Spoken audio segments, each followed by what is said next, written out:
Com a palavra, o senhor relator, senador Álvaro Dias. Muito obrigado, senhor presidente. O professor Fachin afirmou que nós estamos vivendo um momento ímpar na vida nacional. Absolutamente verdadeiro.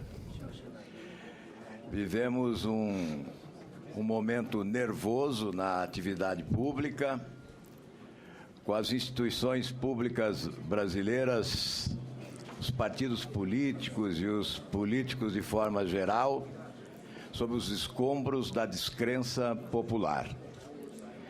E certamente não fosse esse momento dramático da vida nacional, o indicado pela Presidência da República seria aclamado nesta reunião.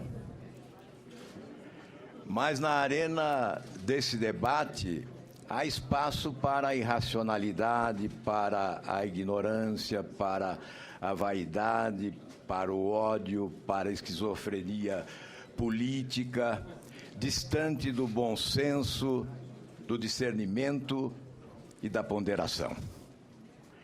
Mas não aqui. Em outras searas distantes desta instituição.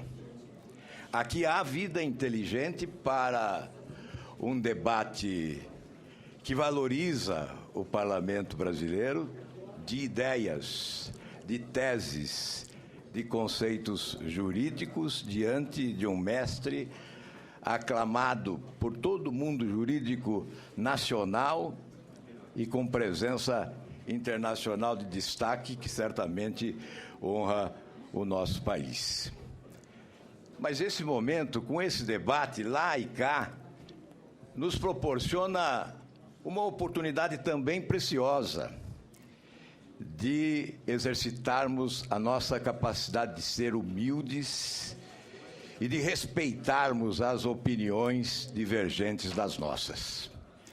E, aliás, nos proporciona também a oportunidade de conhecermos e identificarmos aqueles que não sabem respeitar o direito à liberdade de pensar e de opinar.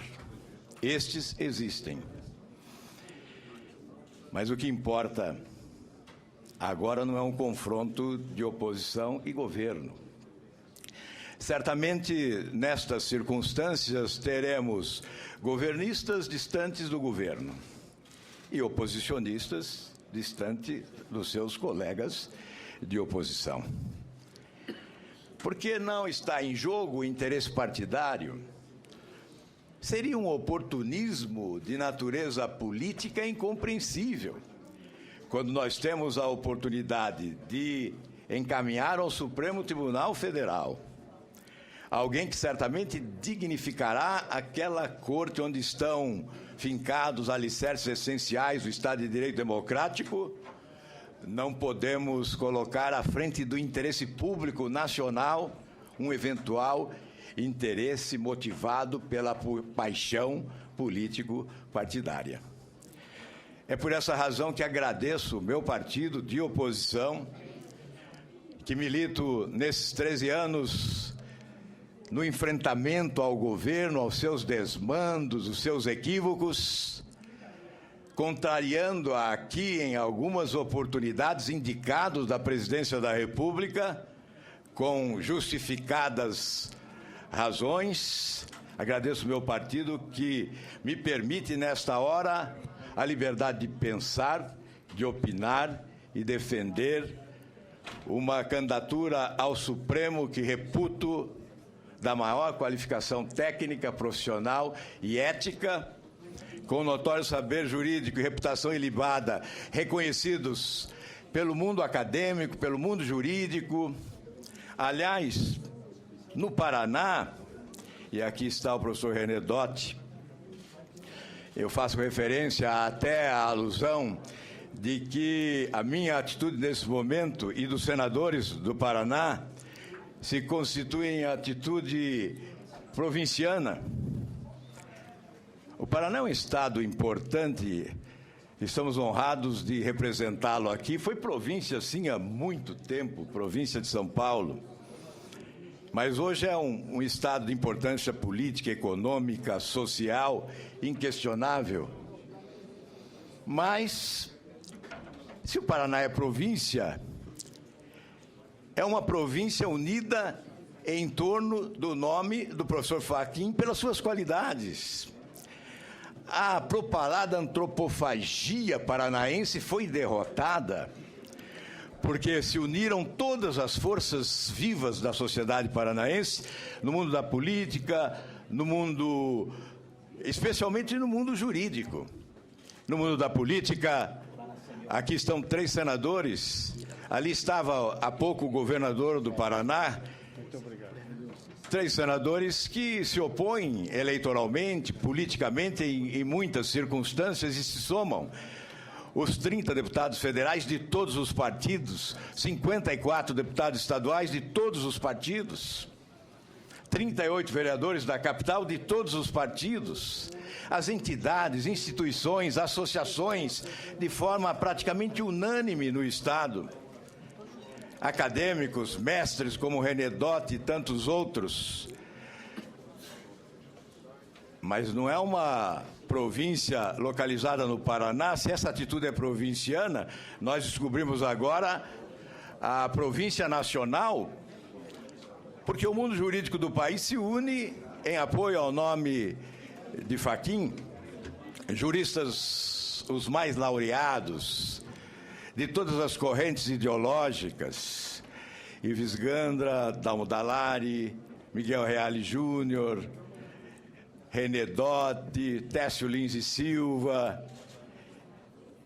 juristas renomados, ministros, reconhecidamente respeitáveis, ex-ministros que se consagraram. A província é o Brasil. Mas existe também a província universal, porque o apoio a Fachin vem de outras nações. O presidente do Conselho de Políticas Públicas da Universidade de Chicago, o professor Fábio Losso, por exemplo, encaminha apoiamento significativo ao professor Fachin. O professor José Joaquim Canotilho, da Universidade de Coimbra, dos mais admirados pelos estudantes de todo o mundo, oferece apoio à indicação de Fachin. E o presidente da OAB do Paraná, Juliano Breda, que se encontra presente também nesta casa, e fez o seu doutorado na Universidade de Coimbra, pôde atestar pessoalmente o prestígio do professor Fachin, não só naquela universidade, mas no mundo jurídico ao redor dela. Portanto, esse imenso apoio certamente tranquiliza o Senado Federal. Porque, coincidentemente, aqueles que condenam, aqueles que criticam, não conhecem. Nós que somos do Paraná temos o dever de conhecer, conhecemos e defendemos. Seríamos indignos do apreço popular se, de forma oportunista, nos colocássemos contra apenas para alvejar a presidência da República no momento de grave impopularidade que ostenta, levando às ruas milhões de brasileiros indignados. Seria a utilização desta ferramenta nociva aos interesses nacionais do oportunismo político-eleitoral. Mas, evidentemente, eu respeito aqueles que, não conhecendo o professor Fachin, procuram ostentar no campo da oposição, procuram questioná-lo, inquiri-lo, para que ele possa esclarecer todas as dúvidas. Nós não teríamos, não fosse esse ambiente no país, certamente nós não teríamos essa contestação virulenta e desarrazoada que há fora daqui. Longe do mundo jurídico, por pessoas que não possuem qualificação técnica para a abordagem que procuram fazer, desvirtuando o currículo e fazendo contorcionismo jurídico para fraudar teses e conceitos que submetem a Fachin como se dele fossem. Eu estou aqui para sabatinar, sim, mas como relator, eu tenho o dever de expor o que penso nesse momento a respeito do professor Fachin, como os outros estão expondo o que pensam também. Segundo o professor Mário Luiz Delgado, da USP, a prosperarem as estultices reverberadas por alguns desinformados ou mal-intencionados, todos os autores do direito civil contemporâneo seriam considerados esquerdistas e aliados do MST.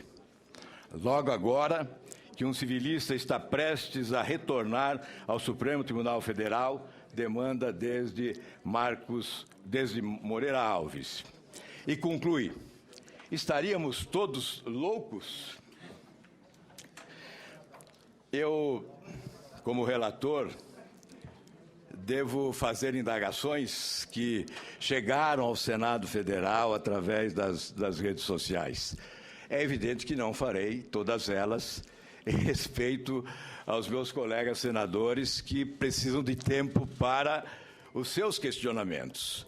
Mas devo formular alguns. E talvez não sejam, do ponto de vista da tese, do conceito, não sejam estes os questionamentos mais importantes nesta hora. Mas em respeito àqueles que os formularam, e sobretudo àqueles que os exploraram na mídia do país, especialmente nas redes sociais, devo apresentar aqui questões que evidentemente não são as mais importantes neste momento. E começo com uma afirmação para questionar o professor Fachin sobre o seu relacionamento político, já que ele tem sido carimbado como petista.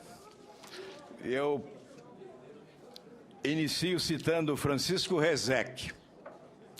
O Senado há de avaliar quão discreta foi sua presença na arena eleitoral, se comparada a de outros juristas brasileiros que no passado transitaram diretamente do cenário político para o Supremo Tribunal Federal e dignificaram pela competência e discernimento de epitáfio a Victor Nunes, de Baleeiro a Paulo Brossard, para ficar só com os que foram. E nós poderemos citar muitos dos que se encontram ainda entre nós, ex-ministros e atuais ministros, que emergiram do campo da política para o Supremo Tribunal Federal.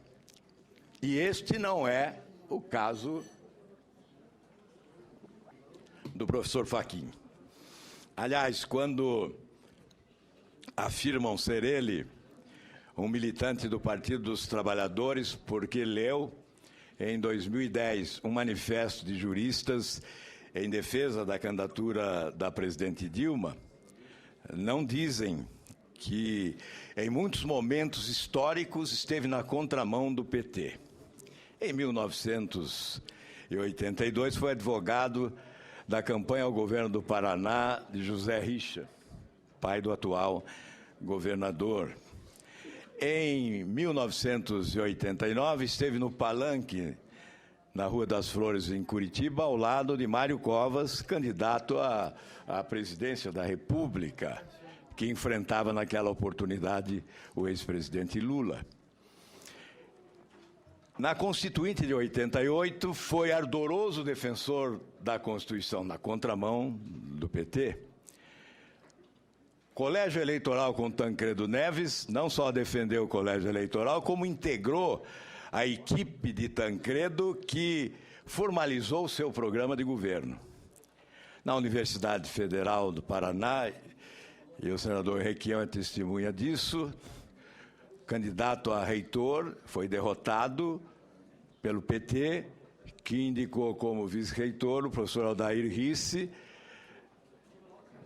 do reitor Moreira, companheiro de Requião.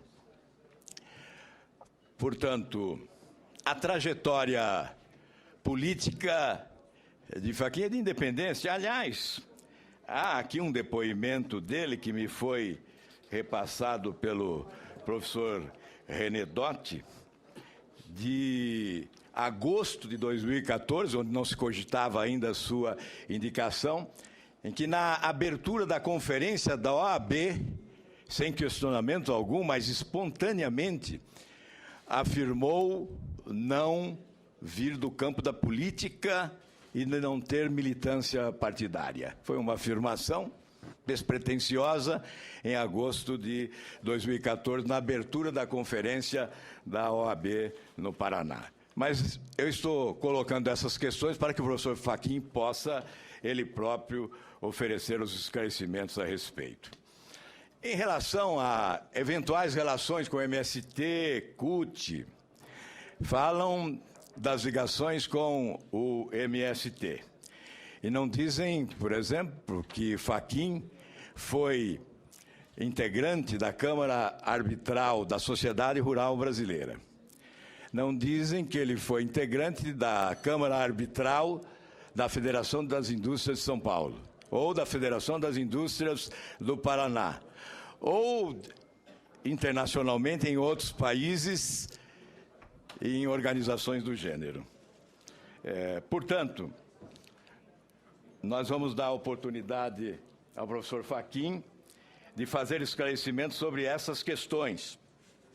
Mas indago exatamente na linha do que recebi aqui pelas redes sociais do Senado Federal.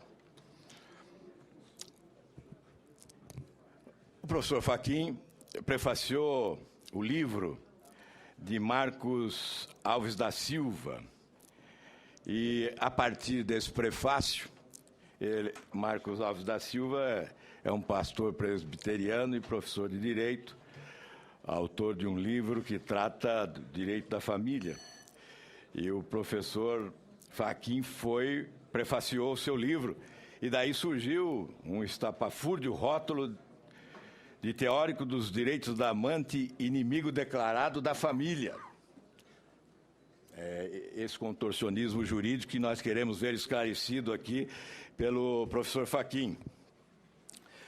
Portanto, embora na sua exposição inicial já tenha dissertado sobre o seu conceito de família, eu lhe ofereço essa oportunidade, professor, para esclarecimentos adicionais. Sobre a função social da propriedade, já ouvimos, mas se o professor entender que deve novos esclarecimentos, é uma das questões recorrentes nestas indagações. E esta outra questão, o curso de Direito da Universidade Federal do Paraná, desde o início de 2015, mantém uma turma exclusiva para beneficiados da reforma agrária. A iniciativa faz parte do Programa Nacional de Educação na Reforma Agrária, PRONERA.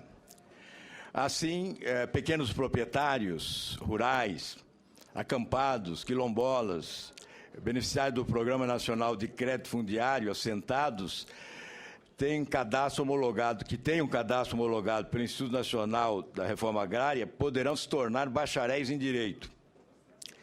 Nesse contexto, eu gostaria que Vossa Excelência se manifestasse sobre a constitucionalidade dessa iniciativa da Universidade Federal do Paraná e a sua eventual participação na criação do curso. Qual o grau de responsabilidade do professor Fachin na criação desse curso? E, por último, professor, há uma indagação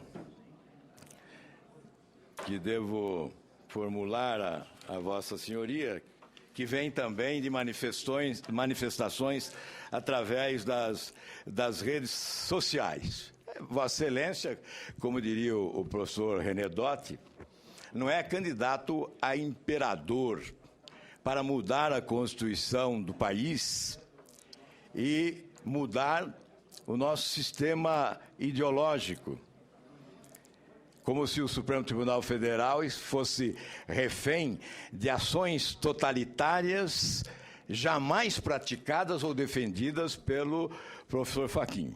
Mas é preciso que se indague. Como encara o papel, embora já tenha também na sua exposição inicial abordado essa questão, falar sobre as influências de convicções pessoais no momento do julgamento, convicções ideológicas, quem sabe, a questão de ser garantista ou não ser garantista, positivista ou não, legalista ou não, enfim, eu creio que essa é uma questão que pode ser aprofundada. Como encara o papel do Supremo Tribunal Federal na aplicação da Constituição? O tribunal deve limitar-se a interpretar a Constituição ou pode ir além e criar o direito no julgamento, que muitos consideram invasão de competência? São essas as indagações, senhor presidente. Eu agradeço a oportunidade.